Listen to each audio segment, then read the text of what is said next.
Hello, I'm Dr. Stephen Hassan, and I'm absolutely delighted to have with me a very honored guest, Paul Chang. Um, Paul is the Regional Anti-Human Trafficking Coordinator for the United States. Start over again. Paul Chang serves as the Regional Anti-Human Trafficking Coordinator at the U.S. Department of Labor Wage and Hour Division. In his 25 plus years with the agency, Paul worked on some of the most celebrated cases as an investigator and assistant district director, including the landmark El Monte Thai slavery case in 1995. He's developed numerous training materials and programs, including the very interesting and important enterprise model that focuses on strategic approaches to prosecution, protection, and prevention of forced labor, as well as certification program to help the garment industry avoid sweatshops in their supply chains. Paul has been on special assignment to the White House initiative on Asian Americans, Native Hawaiians, and Pacific Islanders, and the letters are WHIAANHPI. Wow, since 2013, where he currently serves as the national co-chair of the regional network. Paul is also an adjunct professor at California State University, Los Angeles, and Vanguard University.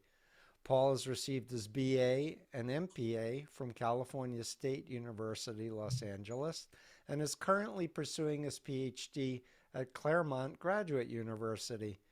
Uh, Paul Chang, you're so busy at the Department of Labor, and I've been wanting to sit you down and ask you to share your expertise with the public for months. And we finally are doing it, so I'm so excited. Forgive me if I sound a little hoarse. Just got over COVID, which I explained before. Thank God for antivirals, is all I have to say. Um, but Paul, please let's start with what do you do at the Department of Labor, please? Thank you so much, Stephen. And I'm just glad that you're feeling better. Um, at Department of Labor, I'm the Western Regional Anti-Human Trafficking Coordinator. What that means is I coordinate our work in the detection and referring, but also kind of computing restitutions when we do find cases where there are forced labor conditions. Um, our work at the Department of Labor is to make sure that workers are paid properly. Anybody who collects a paycheck, well, in most cases, we're responsible for people to get paid properly. That means we run into situations of all sorts, from small mom and pop shops to large multinational companies, and the structures of different types of business of all sorts. So this is what the Department of Labor Wage and Hour does. And my role there is it was a specialized role that it was created back in 2017 because we were finding there were a lot of cases where we found, well, wait a minute, these are not typical wage and hour cases. These are the exploitation goes beyond and to the criminal realm, to forced labor and labor trafficking conditions that we were detecting on a regular basis. So this position was created as a result of that, so that we can manage and send those cases to the appropriate agencies. And Paul, a lot of people, when they think of human trafficking, immediately think of sex trafficking, Mm-hmm. which is a horrible crime, and it's recognized by, you can tell us how many countries, as I'm sure you know. How many countries, Paul? Well, it's the so let me just bring back the whole history Ah, of human please, trafficking, and let's please. start Awesome. with that. Great. And well, as you know that uh, the the issue of human trafficking can trace its roots back to slavery and many issues relating to slavery. Um, Back in the 80s, there was the Kominsky decision that really put some restrictions on what is considered forced labor, and human trafficking. Really, that term didn't really exist until after the 2000. I had the opportunity to be part of the Omani slavery case back in 1995. I was actually an intern back then. I was assigned to the case to help out senior investigators. So Uh-huh. this was not my case. It was so I was just assisting, but I had the opportunity to learn about this case firsthand back then, and back then also interns were given a badge and told to do work as well. So this was uh, in the 90s. Uh-huh. Why was that Omani case called slavery, and why wasn't it called human trafficking? Well, we didn't have the TVPA, the Trafficking Victims Protection Act, back then, That and was unfortunately, passed in 2000, Paul? that was passed in 2000, Mm-hmm. and here in the United States, and also adopted by the internationally under the Palermo Protocols, Mm-hmm. and every country, I believe, except a few, have adopted it Mm-hmm. since. I think they're North Korea might be the only one that's holding out on the adoption, but I think there is pretty much universal uh, Right. And it's acceptance. fraud, force, or coercion, or am I? Yeah, That's the essence of it. that's the essence, and the and as human trafficking was uh, developed, because at first the Omani slavery case was prosecuted under the 13th Amendment, because we didn't have the powerful tools that we needed to address the crimes, the horrendous crimes of modern slavery. Right. And that was then bifurcated into sex and labor trafficking,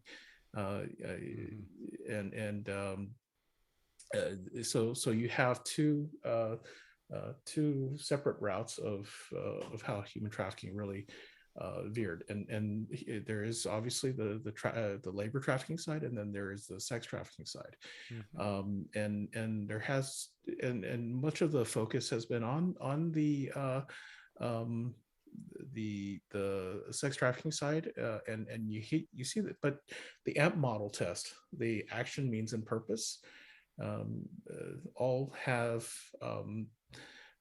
this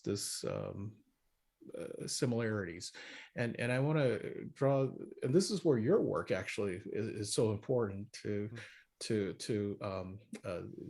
getting to the understanding Mm-hmm. how the AMP model test actually works in practice, because on the grooming side, it's extremely important to explain. Yeah, grooming is the recruitment side, which, every mind controller or authoritarian or predator usually invests some time, energy, and money even to buy a gift or food or whatever to entice a beginning relationship where the person trusts them before they put the squeeze on them and enslave them. Yes, absolutely. And it's so important on that end, because one of the elements in the grooming stage is coercion. You have force, fraud, coercion, Yep. um, under under the definition, but you also have for labor trafficking, you have force, restraint, threat of harm, abuse, threatened abuse of the legal system, Mm-hmm. any scheme or plan or pattern intended to cause somebody who believe that if they don't do that work, they're going to suffer serious harm or restraint. So as you can see, the similarities between behavioral, informational, thought, and emotional control. This the process is almost, mirrors what you've listed in Yeah, I your. think there's a mind control element, and honestly, until just I don't know 10 years ago, most of my clients over 45 years were not, physically threatened with a gun or a knife. It was really when I started interviewing former sex trafficking survivors, and then I met Cast LA and met labor trafficking people. I was like, oh my goodness, this is a whole other area where the psychology of abuse and manipulation and indoctrination of mind control is at play. And I'll add that this past year I've been learning about indigenous people and colonization. And oh my goodness, where have I been for 45 years that I was working in this narrow area of thinking around religious cults and political cults and therapy cults and cults of personality instead of like looking at this huge historical phenomenon of predation and in many cases genocide. And that was done with colonizations by many different countries and people. Absolutely. Yeah. So, can I just ask you, because my memory isn't strong, when did you first come across my work? I'm just Well, curious. I when I was doing research Mhm. uh, on how actually how the grooming process or the conditioning process works, because coercion seems like this very obscure term, and then how does it actually work in real life? And I see that in the bite model, and I seen how your work was cited by the FBI in their uh, Yeah, I was going to ask you if that was Larry Alvarez's article in the FBI bulletin about the need for a more victim centered approach when helping people who've been trafficked instead of blaming them that they wanted this life, they wanted the abuse, they asked for it with no comprehension of really what was the facts of the matter, right? Absolutely, and the enhanced collaborative model that all the human trafficking task forces now work under. Mm-hmm. As a matter of fact, they're called ECM task forces under the Justice Department grants. Uh, these are uh, these are trauma informed, victim centered, and you know. I would say culturally competent. So it's basically it encourages task forces to implement collaborative and sustainable approaches when conducting investigations and prosecutions. That's centered on trauma informed and victim centered, Mm-hmm. and also serve victims first, and all types of victims first, the not the law enforcement side first. It's the welfare of the victims comes first. Love that.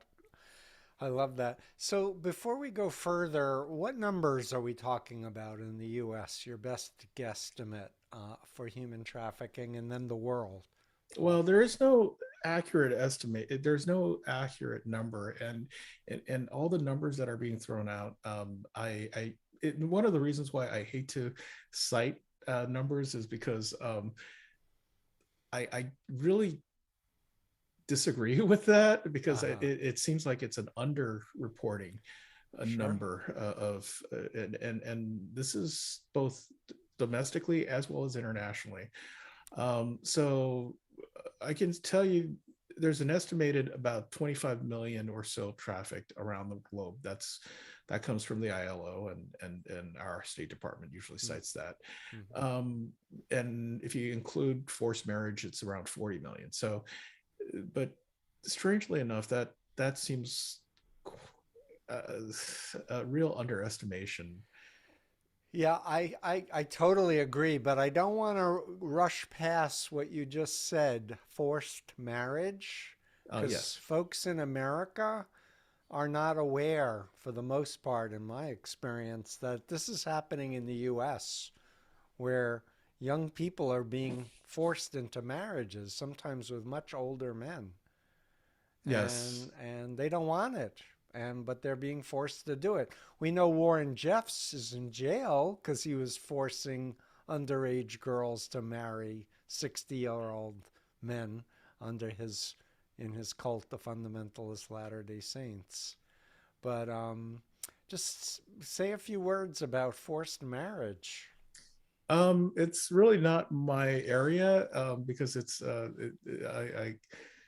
it, wage and hour division because wage and hour division. wives are supposed to work for free endlessly, right? Oh, just kidding. That's The terrible. Department of Labor is has very limited scope in our ability to look for, but also, what we detect are labor related. So my area, that I can really speak to, it really was Stay in your limited to that. wheelhouse, Paul. Don't fall for any of my questions that are outside of your wheelhouse. But for me, it's just a lack of awareness and consciousness about the pain and suffering that wonderful people are being uh, exposed to and are used against them. When I met, and I'm not remembering her name, at Cast LA, which is a nonprofit to help Mm-hmm.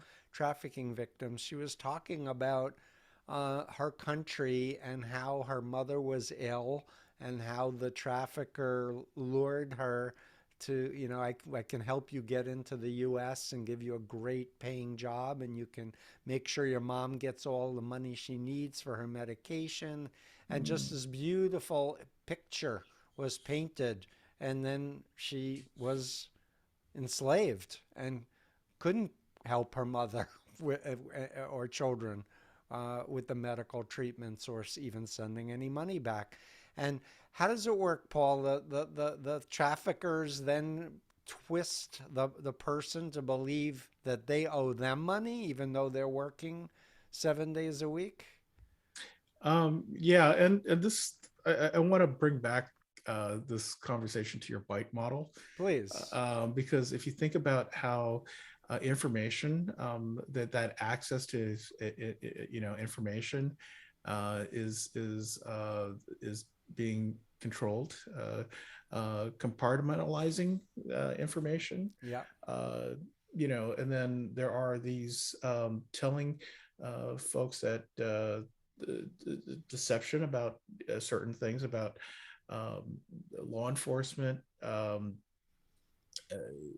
these are things that really go to telling people that, well, you can only trust me, and I'm that person that really, you can rely on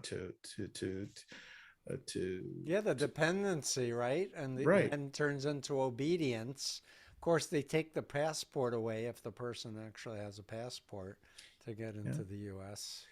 In many cases, it's an interesting part because, this we always think of, the exploitation being occurring at the site of work, or but Mm-hmm. the a lot of the abuse actually takes place, at the grooming and conditioning stages, Yep. and this is where, we should focus our attention to, because, this goes into obviously prevention and protection, and Yes. not just prosecution side of the 3P paradigm, uh, Yes. under human trafficking, and this idea of, um, people are getting, their documents taken away from them. Well, Right. in the first place, the documents were in control of the traffickers in the first place, meaning that they were the ones responsible for create for those documents in the first place. Oh, hmm, They applied for the asylums. They applied, I see. and they didn't. The victims don't have a place to stay in their own, a stable address. So Mm, all of their legal documents goes to a place where it's controlled by the traffickers, not ooh, necessarily at the site of work where the victimization is occurring. got it.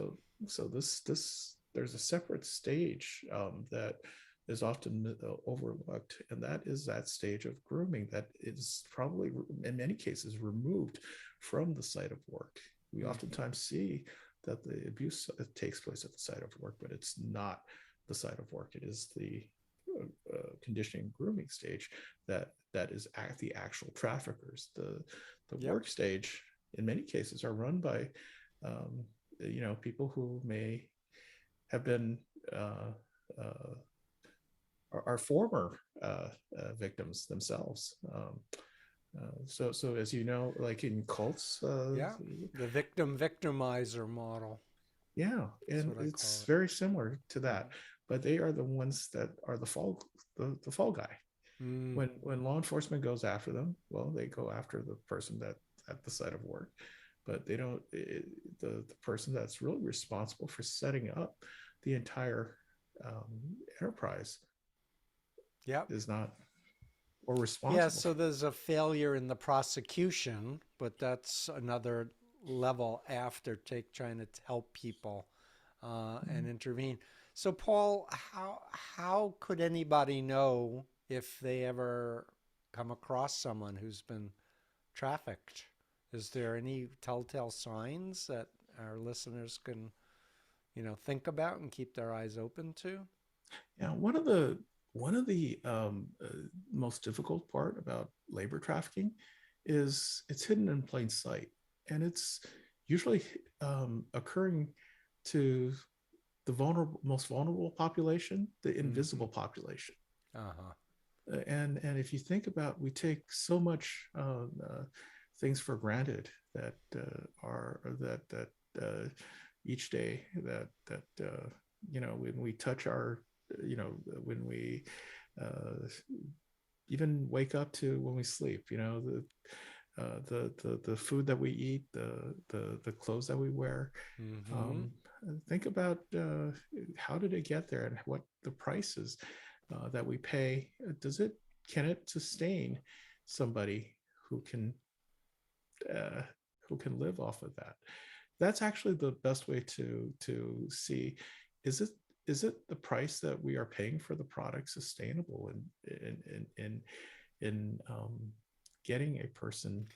I have no idea how to compute that one, and I like to think that I am a, progressive minded, fair wage person. But like for me, when I learned about fair trade coffee beans, it was like, oh, yeah, sure. I can make a choice to buy something that is fair trade value, so the farmers are getting paid for their crops a fair wage. But as you said, it's often a crime in plain sight. And I guess, I know about people who've run away and come to authorities in your agency to say help, Mhm. you know. Um, but is it, Sometimes it's not a runaway. It's people who see things that aren't right telling us. So I'll give you a few examples. Let's say, please, you see maybe somebody who's selling flowers off at the street corner. You never think guilty? twice. You never think twice, right? Sorry, I did that. Never was paid. Oops. But there are other people that are, people who wash our dishes, are take care of our elderly. When we bring, pick our crops, sew our clothes, um, the thing goes on, and or when you there's another example. I think when people go to homes, domestic care, why is that person always there? And does that person live with the individual, or do they have a, a way of communicating and freedom that they have, or are they just completely reliant That's a on great point. And I guess, is it fair to say that people should have at least one day off a week if they're a domestic well, like employee or? unfortunately, we don't have there are certain exemptions for domestic workers, but under Uh-huh. FLSA. But these are some of them are telltale signs uh, that something is wrong, especially if the domestic worker is young, because oftentimes, especially when they accompany people from other countries to the United States, you don't see them going to school. Right. They just work, and not just in domestic service, but they just are sent out to the fields to work, or manufacturing, or other types of Mm-hmm. job to basically work off of Uh-huh. debt. Like the garment industry, as well as, crops and farming, etc. Um, Oh, I just also want to add that Please. my domestics. It's very common. Um, Children are sold, used as to pay off debts. Um, Say some more about that, please, because I don't think Americans in particular have a consciousness like this, that so people could do this. a couple of cases that I ran into throughout the years, it involved domestics. One was from Taiwan, sold to an indigenous Taiwanese, sold to a Chinese Taiwanese family who brought her in to the United States and lived Mm-hmm. in a nice place in Orange County. Then there was uh, then there was the let's see, there was another case where Indonesian uh, uh, sold their child to Thai, from somebody, a couple from Thailand, and a judge and his wife actually rescued uh, the the Good for them. the child. The my so these types of um, rescues, the child, the domestic worker would not have that thought of escaping, because they've been with this family since childhood, and also they know that they were sold as a means of payment for Right. that, for their family. So this is oftentimes what you see in domestic servitude cases. Yep. um, Obviously the Egyptian girl, many years ago, another more recent case out of Pasadena, same issue. The Mm. Oceans were again, two young women were young girls were sold to a Thai couple that brought them over Yeah. to the United States. So these are very common in the domestic um, uh, Right. area. So I'd like to ask you to describe a little more in detail your enterprise model, because it's very robust and detailed. And I think, for me, I'm a complex systems guy. So I want to look at like all the major pieces that are influencing each other. And your model is the closest of anything that I've seen to wanting to really get at the big picture of who's behind this and what's involved. Thank you. And the enterprise model is something that is basically, I actually wanted to make something simple, a one pager, a visualization where we can just keep it within a one page that when we visualize it, we know this is human trafficking. Mm-hmm. Obviously there are tons of reports out there that if you read enough into it, that really comes back into lays out the enterprise model. But I wanted to make it into like a one pager that it's Yeah. simple and easy to digest. So and simply say it's three stages and a financial nexus that connects all three stages together. Mm-hmm. The first stage is the recruitment stage. Second stage is the grooming or conditioning stage.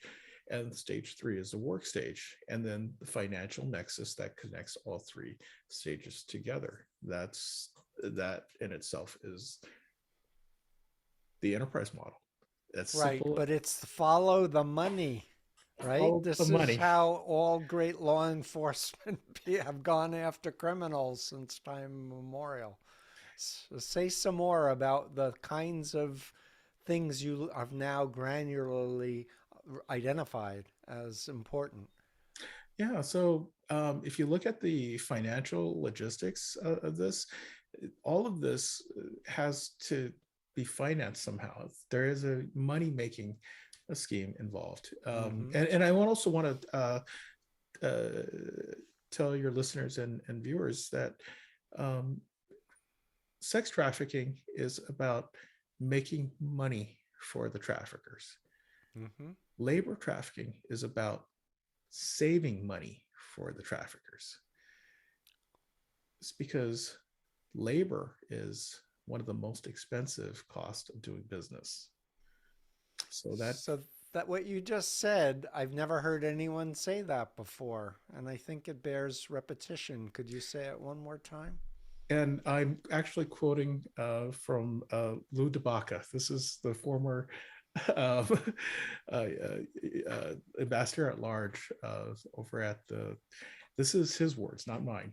Okay. Uh, So, Sex trafficking is about uh, uh, bringing money into the traffickers. Labor trafficking is about saving money for the traffickers. mm-hmm. And, there has to be a financial uh, nexus in terms of when it comes to labor trafficking. Labor is the most expensive part of any business operation. Right. And as the U.S. is looking at the new current events evolving globally, it seems to me like more manufacturing is being thought of to bring it back to the US. And then maybe some people are thinking, what can we do to keep our costs down aside from prevent unions from forming? Right? So this is something that we really need to think about. And in the big picture, it really comes down to this huge division between the haves and the have-nots, and the squeezing out of the middle class. It appears in current times, it's causing so much distress for people. Yeah, and I see the world moving to a better standard in terms of addressing human trafficking. This is the due diligence standards, and a lot of how the world is waking up and seeing. Well, we need to. This slavery should not be tolerated in Yeah, slavery of anyone, even if they anyone. don't look like us or have the Anyone, same religion as us. People are people. Women deserve equal rights. Gay people deserve equal rights. everyone in this I, world. yeah, We're all yay. one under whoever you believe in. It's we're on all we're all Yep. that special. So, Paul, I see in the notes that I put together to prepare for this in December of 2021, which was very recent, the White House released the National Action Plan to Mm-hmm. combat human trafficking.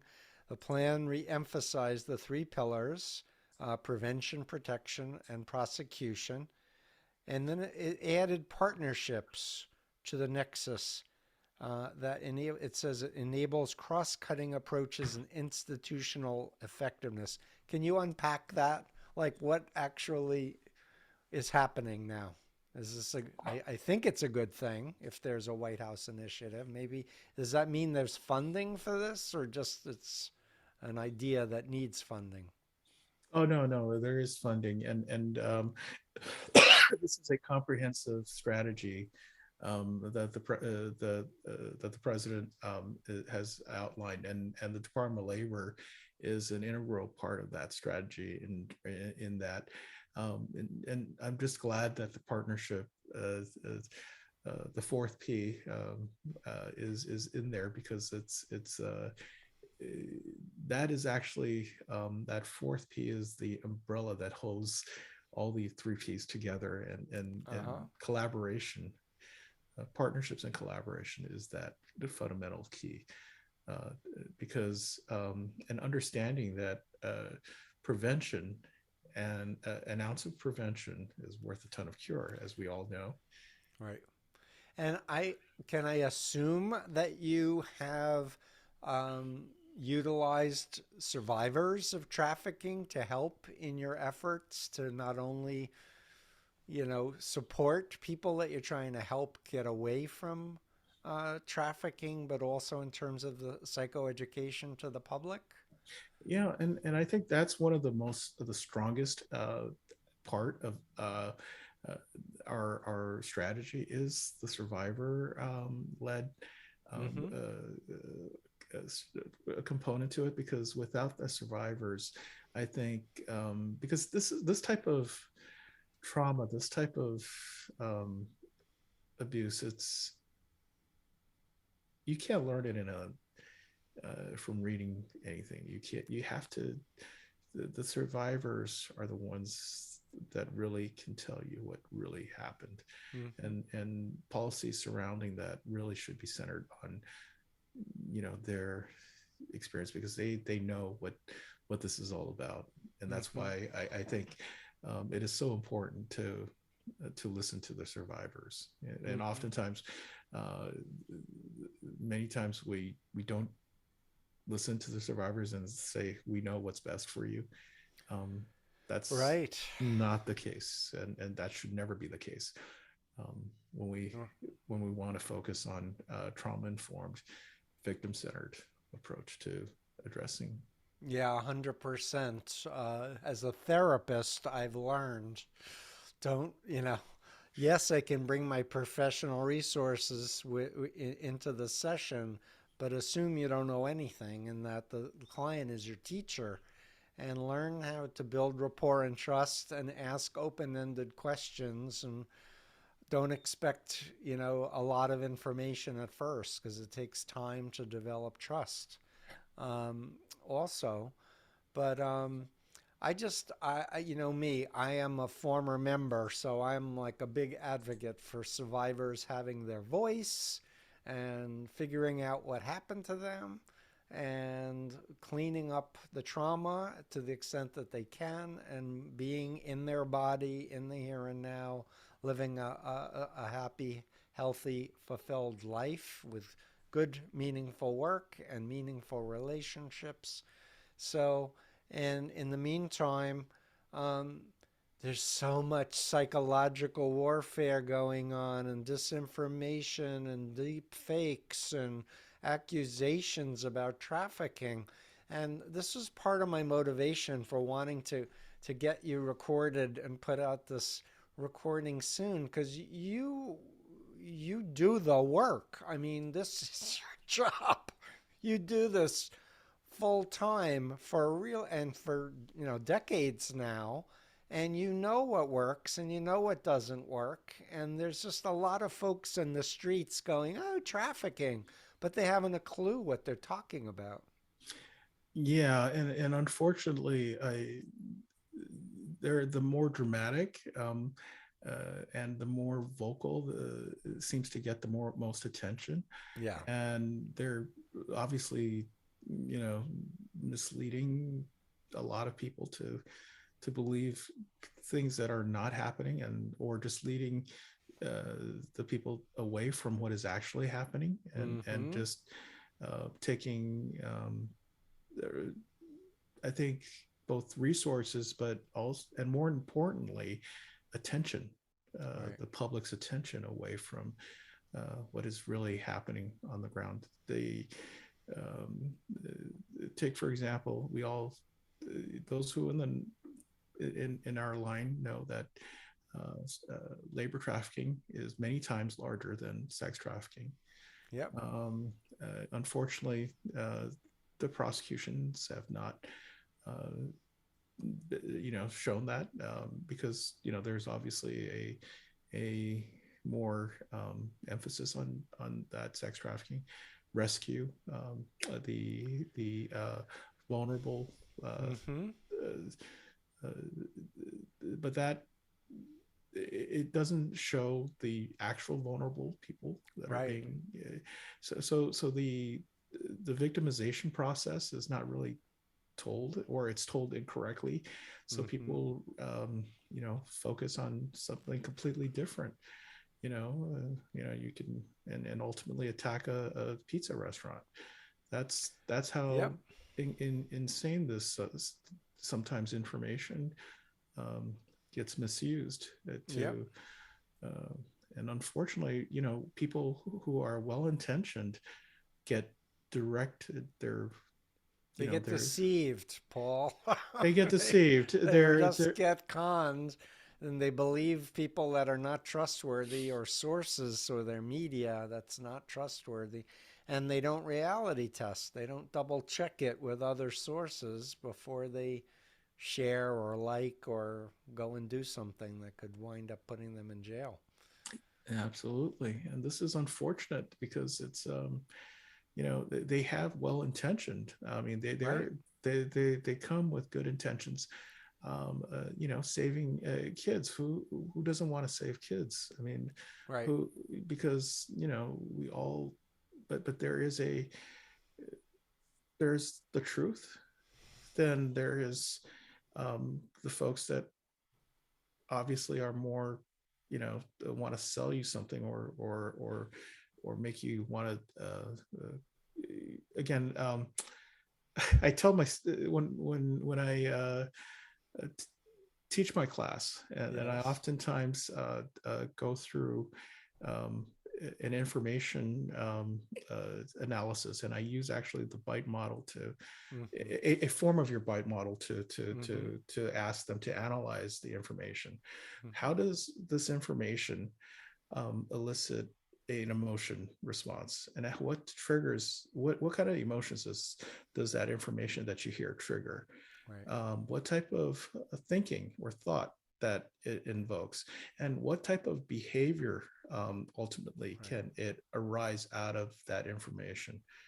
So this is one of the although it's a little I based it off of you. We're on the same page. I'm actually reworking my bite model for online radicalization, Mm-hmm, and information comes through our screens, our mm-hmm, smartphones, and our computers. And that, as you were just saying so correctly, it's the lies, it's the information that elicits strong emotional reaction, mm-hmm, disgust or anger or fear, and that moves the person to a more susceptible place psychologically. Because when we get very emotional, our critical thinking goes offline to a certain mm-hmm. extent. Like we need to keep focused as an adult on, hmm, I'm aware I'm having these feelings. Are these rational feelings? Are they from a legitimate source? Is there actual danger, or is this just a phobia, manipulation that's happening here? Yeah, And for me and you, I believe psychoeducation is really how we're going to get out of this mess, by understanding more updated models for how the mind works, and ethical influence versus unethical influence, as I said in the influence continuum. and I don't want to dismiss like people who are in this wrong category because they have their hearts in the right area. Sure. It's just they are being misled, and that energy should be redirected to that, to what is really ending slavery. Yep. We shouldn't have slavery in our Anywhere. life, in our, yeah, anywhere. It's one of the most evil things that humanity has ever done to another. Yep. One person can do to another. And we need that to end. And Yeah, 100%. You know how much I respect and support your work, and honestly, you're one of the few active government employees. And thank you, and thank your bosses for giving permission to do this interview, because I do think the public really needs to hear and learn more about this. And we're going to wrap up in a few minutes, but I'm wondering if I glossed over grooming too fast. Were there other things that you think our listeners should know about how traffickers groom people? yeah, just think about the process. Think about Hmm. how the process of human trafficking takes place. The what type of conditions they are subjected to, and don't look at don't overplay the smuggling versus trafficking definition. In many Hmm. cases, migrant population, at-risk migrant populations, and I always say this both here in the United States and internationally, most trafficking occurs within the borders, Uh-huh. and this is obviously there is a large percentage of the migrant population, international migrant population, but internal migration patterns also Hmm. is a factor. So if you look at the what migrants are subjected to when you leave your domicile, for example, Hmm. you open up yourself to a lot of potential of being uh, uh, deceived. Now, one of the examples I usually give is when you go on vacation, you leave your house. Who do you rely on? Sometimes you rely on a tour guide to give you information, and you always assume that tour guide is being honest with you. That trust you place on that tour guide. Right. Normally, you don't put it on anybody, give to anybody else. So this is one of those things where traffickers are like, I wouldn't say the tour guide, but a very, very bad tour guide, but and will always take all your money, Right. even if the ones you don't have. This is the type of, Hmm. instead of taking you to a location where they're going to overcharge you on on goods, Hmm. they're going to take you and exploit you. Right. Right. And I've heard of cases where people don't know the language of their, let's say, domestic worker, where they don't have the language of their employers to discuss or say, I need time off, or I need to see a doctor, or whatever. They don't have the language or the education, and in many cases don't have a phone, and Mhm. they're isolated from developing friendships on the outside of the house, which is really what healthy people need, are friends that aren't at your workplace, and where you can have relationships, and where you have the possibility of someone saying, you don't have to put up with that. Exactly. That isolation from your community. And I also want to put another emphasis is, especially you mentioned in your work, you mentioned small groups, especially, Hmm. how uh, the mind control of the Chinese Communist Party used, Sure. that mind control technique, small group techniques, uh, that is often employed in many cases like this in small work units, crew leaders, and so on. These are similar. If you look at the structure, it's very similar. Yeah, let me just explain for our listeners that what you were just describing is a deliberate uh, putting a group of maybe 10, 15 people together to have meetings.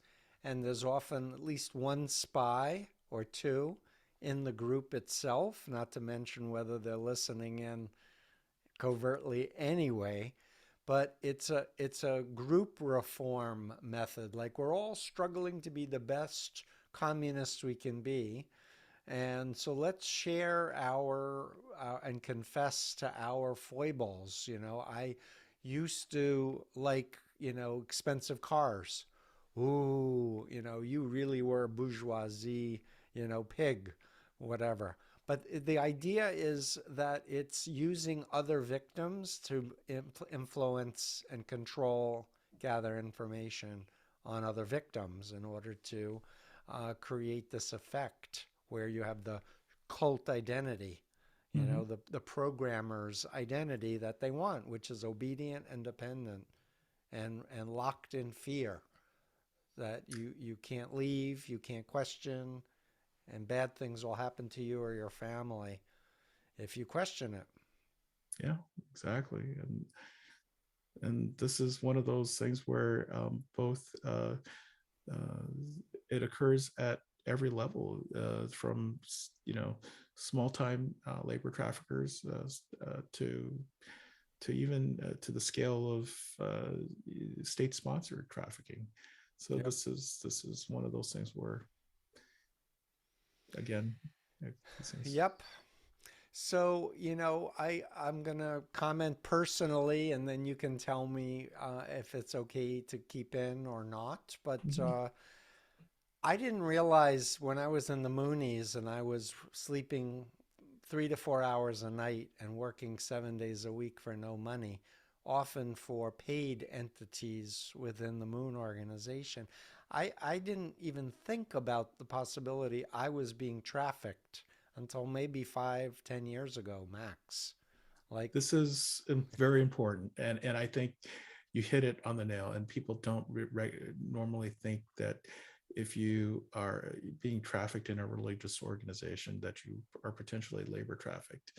In many cases, but this is actually not unique, and it happens more often than you think. So, although yeah, and there, in my case, they were literally taking members from one entity, like for example, the Unification Church. They would put them on a boat to go tuna fishing because there was a regulation you can only get one tuna per boat. So they decided, oh, we're going to get a ton of boats and just keep rotating members and keep the boats out so we can maximize our profits. And then the members would come in, having caught, a $5,000 tuna or whatever is sold in Japan. And then the member was told to sign over their check to the Unification Church, the nonprofit version, and nobody said anything. yeah, and I've seen this happen with restaurants operated by cults. I've seen this happen with Mm. retails. There are it is happening, and if and I encourage your listeners and viewers to, if you think this is something wrong, please reach out to the local authorities, and especially the human trafficking hotline at Polaris. Human trafficking hotline at Polaris. Polaris is the entity that often does the numbers, if I'm remembering correctly. Of Yeah, and they screen and uh, the the people. I guess they do the human. They also do the screening as well. So Mhm.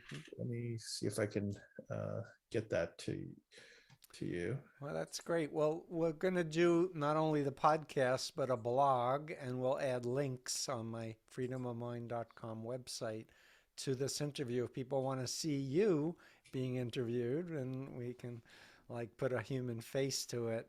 But Paul, you're getting a doctorate. What are you doing a doctorate on, may I ask? I'm hoping to get this enterprise model a little cleaned Great. up. So that is basically what I'm going to try to do, is publish a more detailed and an emphasis on the human trafficking enterprise model, but also get a more maybe perhaps a better way to analyze data of the actual numbers of people affected by slavery. And because if you look at the risk factors, war, famine, poverty, uh, the migration, both internal and external migration patterns, uh, you're looking at billions of people at Mm-hmm. risk. I agree. 20 million, 25 million seems to be a tremendously low, Insanely low, if I low. may Yeah. be I descriptive. yeah, I can't approve it, but that's what my PhD is about, trying to Right, say, that's well, awesome. As someone who slogged through a doctoral program for the bite model of authoritarian control, I can honestly say I got smarter from doing the program, from reading all the books and attending the classes, learning research methods, writing all those papers. And it really was transformational in terms of my sense of self, because I guess I was suffering from former cult member identity syndrome, where I was used to so many decades, people just patting me on the head. Nice little, ex Mooney, even though I had a master's in psychology and I was teaching psychiatrists and psychologists, there was always this feeling like, when am I going to get respected? And wow, I have a doctorate, Now all of a sudden people are like, Dr. Hassan. And I'm really enjoying it. I must say, after 45 years, I feel like I paid my dues, you know? and I was so happy to be part of that. And thank you for inviting me to your dissertation. Oh, it's wonderful. And the other bonus is that I really want to inspire more former members and survivors to not think you're too old to get higher education. Like, I can't tell you how many people contact me and they're like, Steve, I'm 35 years old. I left a cult, and I have, no, I don't even have my high school diploma, but I'd love to be a counselor. What do you think? It's Like, never too late. exactly. And I want to say community colleges are the best gift, best resource that we have in our society, and I just take advantage of it. It's very low cost, if no cost at all, in many cases. Uh, you can apply with many scholarships available to you.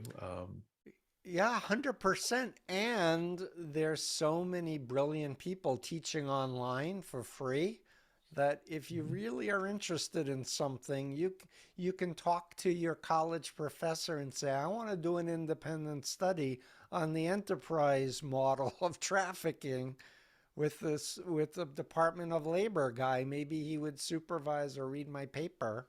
I'm not volunteering you because you're so busy. But the idea is that there's a lot of people out there that care and want to help. I certainly know that it's people are there are a lot of great people who are extremely intelligent, very knowledgeable about human trafficking, and they and uh, and passionate. Yep. And I think it's more, and it's also important to get survivors Yep. to be advocates, because Yep. they can, the cultural competency Yep. comes in is Exactly. when they can Peop fill that. Yeah, exactly. I want to do a plug for hashtag I got out. A group of friends and colleagues uh, have come together to say, let's make a movement. Let's make hashtag Me Too brought a lot of people who'd been abused out of the closet to say, yep, it actually happened to me. Some very famous people spoke out, and it Mhm. destigmatized it dramatically, that this is like a real social problem. So many people have been abused. So I have the same point that you were saying earlier, there are so many people who've been in authoritarian countries or relationships or companies or religious groups or whatever. And it's so great to be free, to have a conscience, to think critically, to read what you want to read and associate with who you want to associate with, and be true to yourself and your inner voice. I want to go back to what you just said about stigmatization, because uh, people need to understand that level, the control is stigmatization is a form of control that and it doesn't matter whether it's what they did to you, or as a result of perhaps getting a record on a criminal record.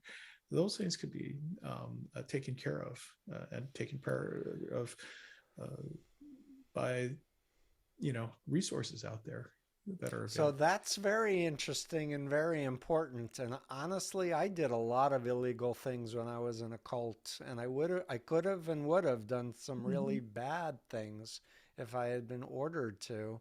Thankfully, I got out before I had to do anything extreme. But I feel for people who are sitting in jail because they were mind controlled. One father in particular comes to my mind, Paul. He was in a Christian cult, and his son, who was, I think, 15, wanted to leave the cult. Mm-hmm. And the leader said, "It's obvious your son is possessed by demons because he wants to leave God." And basically told him to exorcise his son with a wooden stick, and killed his own son. Mm. And now he's in jail. And he's Yeah. woken up to the reality that he wasn't following God's will, right? Right. And I wrote a letter on his behalf to the judge, and the prosecutor was supportive also. The prosecutor had actually done their homework on mind control. But the current state of the law is like, you did it, you pay. Even though Yeah. you have to live with it for the rest of your life that you murdered your own son, right? Yeah. But there's something wrong with the justice system, in my opinion. There's many things, but that in particular, I just really feel that we need to have a much more nuanced. Oops, Mhm. My apologies. no worries. We got through it. I'm Yeah. gonna just wrap that up. I just wrote down the time. So I just want to come back and thank you for all of your dedication, your work, your innovative thinking, your reaching for solutions and wanting to make the world a better place. And Paul, I really look forward to meeting you in real life one day. Likewise. So if I'm in LA, I'll let you know. If you come to Boston, let me know, and we'll be in touch. And Thank you, thank you. Stephen. Yeah, thanks so much.